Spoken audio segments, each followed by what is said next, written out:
નમસ્કાર મિત્રો, જુલાઈ મહિનો આ 5 રાશિના જાતકો માટે ખૂબ જ શુભ રહેવાનો છે। આ 5 રાશિના જાતકો આખો મહિનો જલસા કરવાના છે। જુલાઈ મહિનાની પ્રથમ ભાગ્યશાળી રાશિ છે વૃષભ રાશિ। વૃષભ રાશિના લોકો માટે આ મહિનો ખૂબ જ શુભ અને સૌભાગ્યથી ભરેલો રહેવાનો છે। ખાસ કરીને જો તમે જુલાઈના મધ્યમાં થોડો સમય છોડી દો તો આ આખો મહિનો ખૂબ જ શુભ રહેવાનો છે। તમે લાંબા સમયથી જેની રાહ જોઈ રહ્યા હતા તે હવે તમારી સામે આવી શકે છે। મહિનાની શરૂઆતમાં કારકિર્દી અને વ્યવસાયને લગતી લાંબી મુસાફરી શક્ય છે, જે સુખદ અને ફાયદાકારક રહેશે।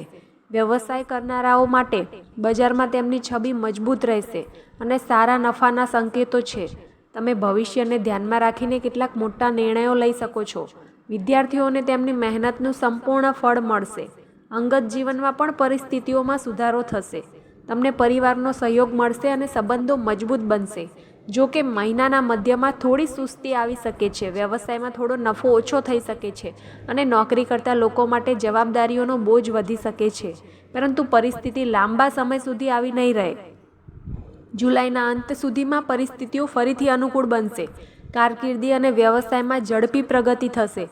સંબંધોમાં સુમેળ રહેશે। પ્રેમ સંબંધોમાં મધુરતા રહેશે અને સ્વાસ્થ્ય સામાન્ય રહેશે। જુલાઈ મહિનાની બીજા નંબરની ભાગ્યશાળી રાશિ છે મિથુન રાશિ। મિથુન રાશિના જાતકો માટે જુલાઈનો પહેલો ભાગ ખૂબ જ શુભ રહેશે। આ સમય કારકિર્દી અને વ્યવસાય સંબંધિત મોટા નિર્ણયો અને કાર્યો લેવા માટે યોગ્ય છે। જો બેરોજગાર વતનીઓ પ્રયાસ કરે તો તેમને રોજગારની તકો મળી શકે છે। અંગત જીવનમાં પણ સહયોગ અને ટેકો રહેશે। જો તમે બીજા અઠવાડિયામાં કોઈ સમસ્યાનો સામનો કરી રહ્યા હો તો તેનું નિરાકરણ આવી શકે છે। નોકરી કરતા વતનીઓને ઇચ્છિત નિમણૂક અથવા ટ્રાન્સફર મળી શકે છે। વ્યવસાયમાં સુધારો થવાની અને અટકેલા પૈસા પાછા મળવાની શક્યતા છે।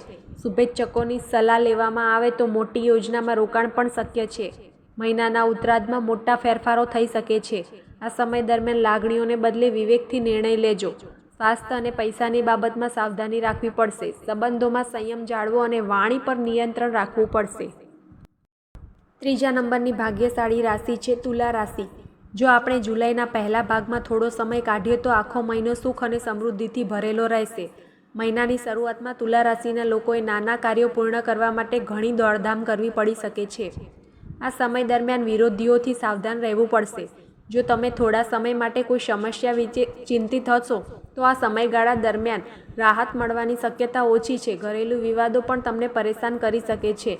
નોકરી કરતા લોકો પર કામનું દબાણ પણ વધશે। જો કે તમે તમારા વિવેકથી સમસ્યાઓનો ઉકેલ શોધી શકશો અને વિરોધીઓ પર વિજય મેળવશો। મહિનાના મધ્યથી વ્યવસાયમાં સુધારો શરૂ થઈ જશે। ઉત્તરાર્ધમાં કારકિર્દી અને વ્યવસાયની દ્રષ્ટિએ આ સમય ખૂબ જ શુભ રહેવાનો છે। નાણાકીય સ્થિતિ મજબૂત બનશે અને પરિવારનો સહયોગ પણ મળશે। પ્રેમ સંબંધોમાં સુમેળ રહેશે અને વિદ્યાર્થીઓને કોઈ મોટા શુભ સમાચાર મળી શકે છે। ચોથા નંબરની ભાગ્યશાળી રાશિ છે વૃશ્ચિક રાશિ। આ મહિને તમારા આત્મવિશ્વાસ અને કાર્યક્ષમતામાં સુધારો થશે। નવી તકો અને પ્રોજેક્ટમાં સફળતા મળવાની શક્યતા છે। નાણાકીય બાજુ મજબૂત રહેશે। જો તમે ક્યાંય રોકાણ કર્યું છે તો તમને તેમાંથી ખૂબ મોટો ફાયદો થશે। તમને જૂના મિત્રો અને પરિવારનો ટેકો મળશે, જે તમારી માનસિક શાંતિ જાળવી રાખશે। વધુ પડતો આત્મવિશ્વાસ ક્યારેક ઘમંડ તરફ દોડી જાય છે, તેથી સંબંધોમાં થોડી તિરાડ પડી શકે છે। કારકિર્દીની દ્રષ્ટિએ આ મહિનો ઉત્તમ રહેશે। તમને તમારા પ્રયત્નોનું ફળ મળશે। અન્ય ઉદ્યોગપતિઓ સાથે સહયોગ કરતી વખતે સાવચેત રહો, જેથી કોઈ ગેરસમજ ન થાય। પ્રોપર્ટી ડીલિંગમાં કામ કરતા લોકોને પણ મોટો ફાયદો થવાની શક્યતા છે। નોકરી શોધી રહેલા લોકોને નવી તકો મળવાની શક્યતા છે। તમને પ્રમોશન અને નવી જવાબદારીઓ મળી શકે છે। પાંચમા નંબરની ભાગ્યશાળી રાશિ છે કુંભ રાશિ। જુલાઈના મોટા ભાગનો ભાગ તમારા માટે ફાયદાકારક રહેશે। તમને કારકિર્દી અને વ્યવસાયમાં સફળતા અને પ્રશંસા મળશે। યોજનાઓ સફળ થશે અને આવકના નવા સ્ત્રોત બનશે। ધાર્મિક પ્રવૃત્તિઓ અને યાત્રાની શક્યતાઓ હોઈ શકે છે। મહિનાના મધ્યમાં થોડા અવરોધો આવી શકે છે, જે આવકને અસર કરશે, પરંતુ ત્રીજા અઠવાડિયા સુધીમાં બધું ફરી સામાન્ય થઈ જશે। ઉત્તરાર્ધમાં નોકરી કરતા લોકોને પ્રશંસા અને પુરસ્કારો મળી શકે છે। પારિવારિક જીવન પણ ખુશ રહેશે।